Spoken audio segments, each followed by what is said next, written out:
everyone. I hope you guys are all having a good night or morning, afternoon, day, whatever you're having. It's nighttime here in Indiana in the States. I was going to do a recipe video. It was going to be about breakfast cookies. You heard me right, breakfast cookies. But I realized I'd be using oats in that video, and I felt really compelled for some reason to share some information with you about the varieties of oats we have at the store and which ones are best for you prior to doing that video. But if you give me your pinky, give it here, I pinky promise that we will do the breakfast cookie video very soon because they are awesome. They are delicious and they are good for you, and they're cookies for breakfast. Who wouldn't want to eat cookies for breakfast? Crazy person, I don't know, maybe. But I don't know, cookies for breakfast sounds pretty good to me. But we're going to be talking about oats right now, so let's do some talking about oats. When you go to the store, you're going to find 4 different kinds. You're going to find steel cut, you're going to find rolled or old-fashioned. Now, they mean the same thing, but like this says old-fashioned, and this one says old-fashioned rolled oats. And even if you remove the words old-fashioned and it just said rolled oats, it would still be the same thing. All of those things are the same variety of oatmeal. And then the other 2 varieties are quick cooking and instant, and they are a little different. So that's why they are 2 different categories. So which one is better for you to eat? Surprisingly, nutrition-wise, the first 3, steel cut, rolled, and quick cooking, are pretty identical in their nutrition. The differences lie in their glycemic index and their volume. Now, volume is important because if you were to take 1/4 of a cup of steel cut oats and 1/4 of a cup of rolled oats and you were to cook them, after they're done cooking, their nutrition wouldn't be the same because the steel cut has more volume, so there's more of it, therefore changing the nutrition.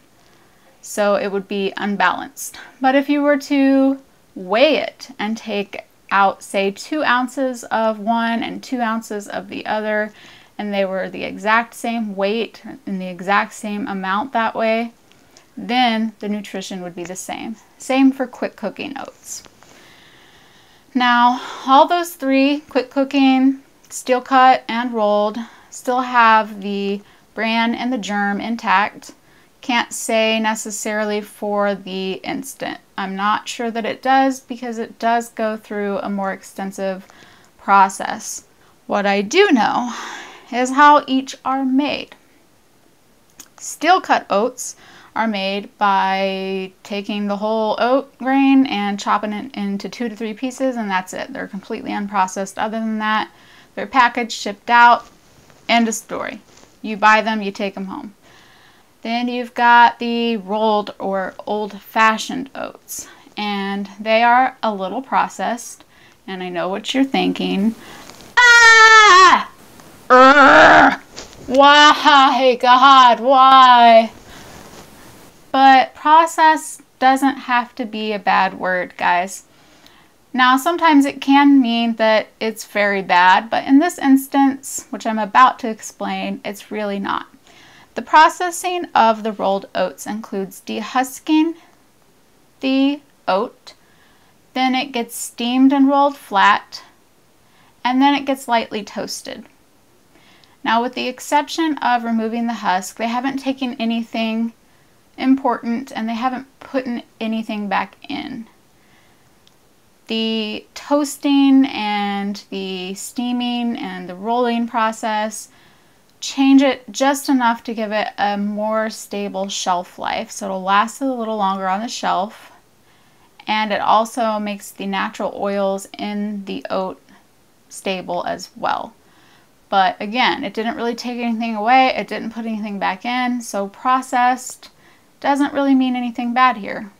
Now we move on to quick oats. They are processed, and you can squeal if you want to, but it's unnecessary.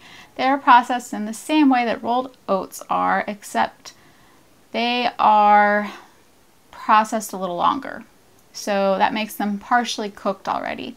When you buy the product at the store, it's already partially cooked, which is why it's quick cooking at home. It takes you less time to cook it because it's already partially cooked. Nutrition-wise, again, still about the same as the other two varieties I've already covered. Now we get to instant. I'm not talking about the cream and fruit whatever, the cinnamon whatever flavors they're coming up with nowadays, packets of oatmeal, the flavored stuff. That's not what I'm talking about. That stuff is not good for you. Don't let me catch you eating that junk. It's not good. I'm just talking about regular, plain, unflavored, instant oatmeal. And it's processed in the same way as I mentioned before, the dehusking, the steaming, the rolling, and the lightly toasting, but it's done for an extended period of time. So the final product is completely cooked. That's what makes it instant.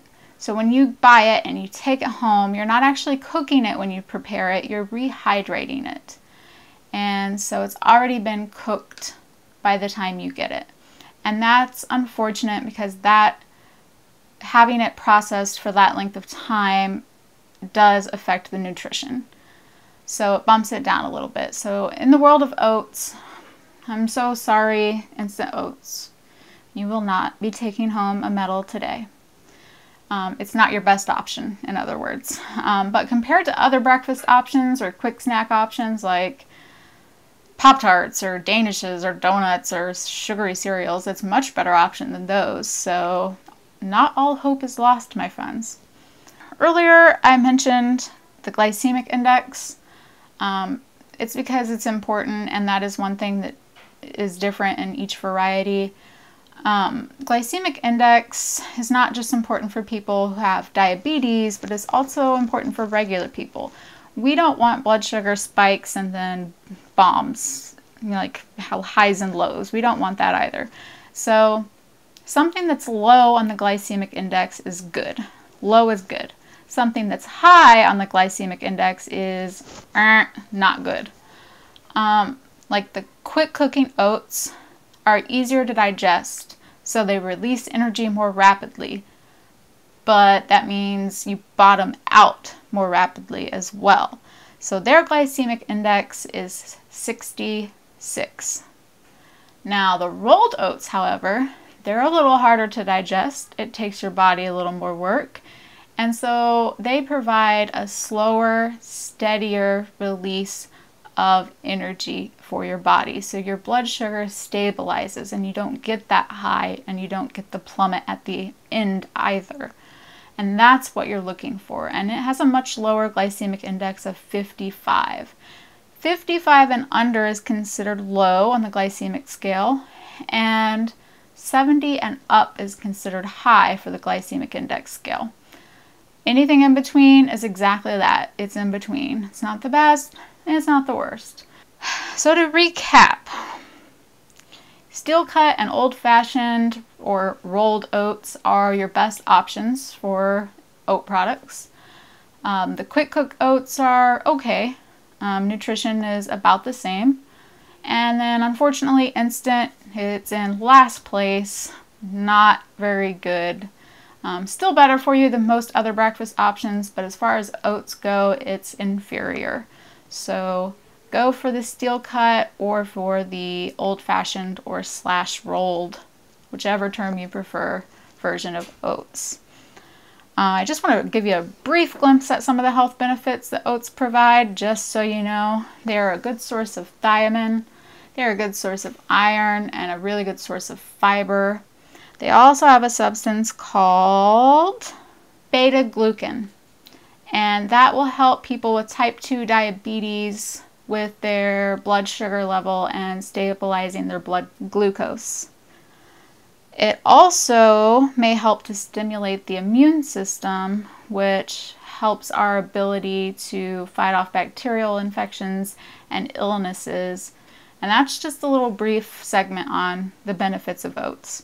So that about wraps it up, guys. Check out the info box for exact nutritional information for all 4 varieties of oatmeal I listed.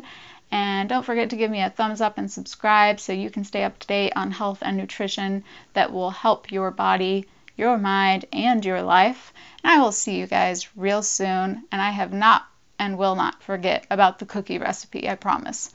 I'll see you soon. Bye-bye.